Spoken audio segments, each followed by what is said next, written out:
Hey guys, Northern Dice, and today I'm going to be unboxing my Kickstarter edition copy of Bag of Dungeon by Gunpowder Studios.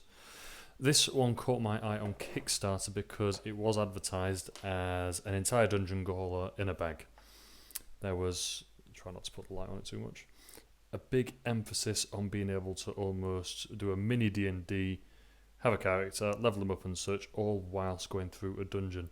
And it was the idea that every single time it should be different because it's entirely randomly generated. As usual, this is half blind. I backed it, forgot about it. I'm very bad for keeping up with Kickstarter updates. But let's crack this open and see what the content's like inside. Okay. So, have a good look at the back now. You're not going to see my ugly face in it. So, tabletop game, a fantasy adventure, exploring, fighting monsters and stealing treasure. All things that everybody loves to do in a dungeon. It's a mini fantasy adventure in a bag, and there's all the things that you keep, and of course, Kickstarter fully in 24 hours, like a badge of honour, slapped on the side. Because it's a bag, do I need to keep the box? And will I be able to convince myself I don't need the box? I wonder. So, little cubes to track your character's progress across the levels, standardised meeples, nothing wrong with that. And a slightly larger red block. No, it's all the same, it's all the same. Just hypothesising. I've got here. Two different characters that you can play as. It's just standard card, nothing wrong with that. I can always laminate it. I always say that.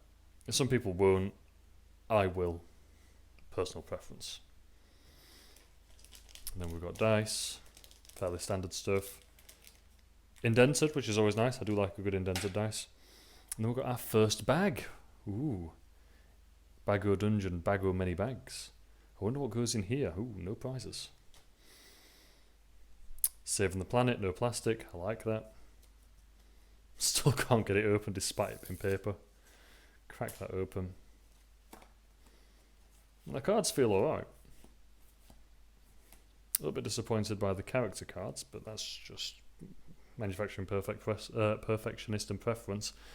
Laminate it, as I say. Cards don't feel too bad. And again, if I do worry about them, I can sleeve them.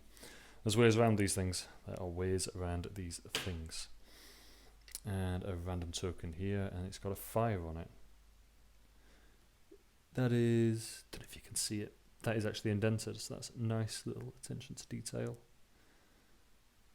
Very cool. We'll establish what that is when I eventually get to the rules. The rules weren't on top, which is something that has thrown me. Usually you'd get the rules first thing you see, slap bang in the face, like don't make any stupid mistakes, here's what you need to do. So, here are your standard characters. Elf, healer, dwarf, fighter.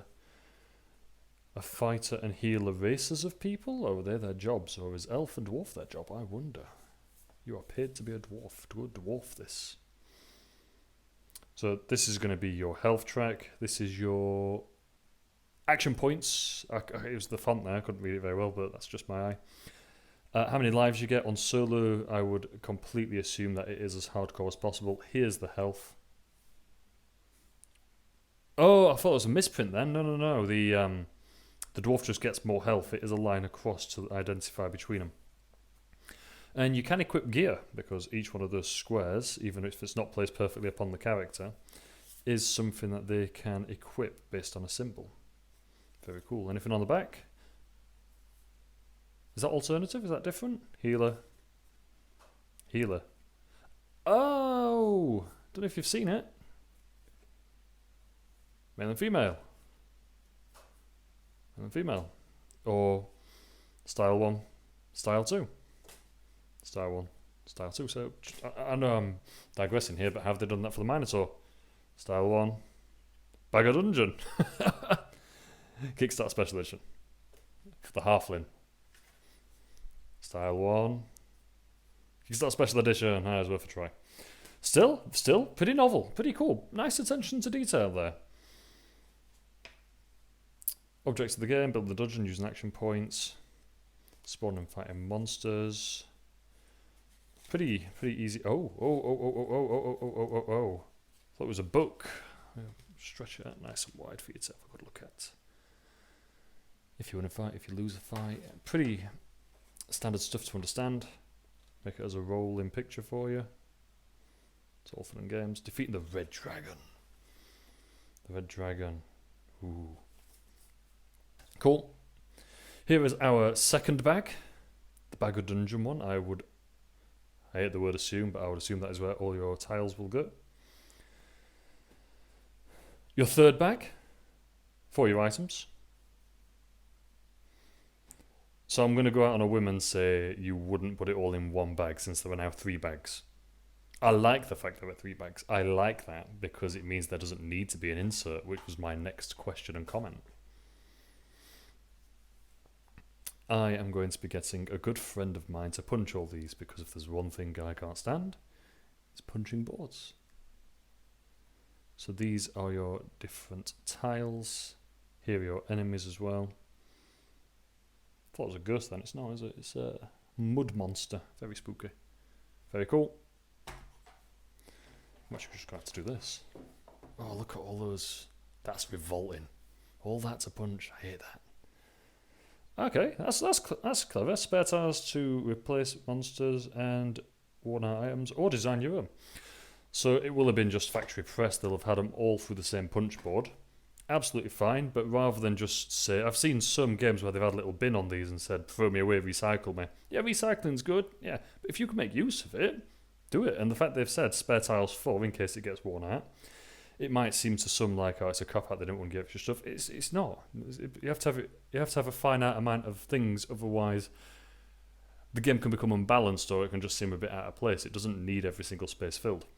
But the fact they've said then you can do what you want with it, here are some suggestions, or you could use it as alternative replacements. Perfect. There's your start. Safe zone, no fighting. Couple more bits. Your exit. That's split, that's nice.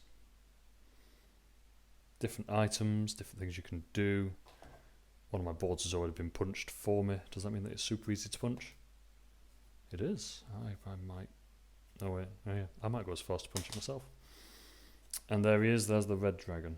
Very cool. I backed this as a game that I thought would be a nice little filler, something quite fun, something easy access, and from what I can see, it is going to be very easy access, it is going to be very fun, and it is going to be one of those games that we can pick up and drop off at any point. I like it.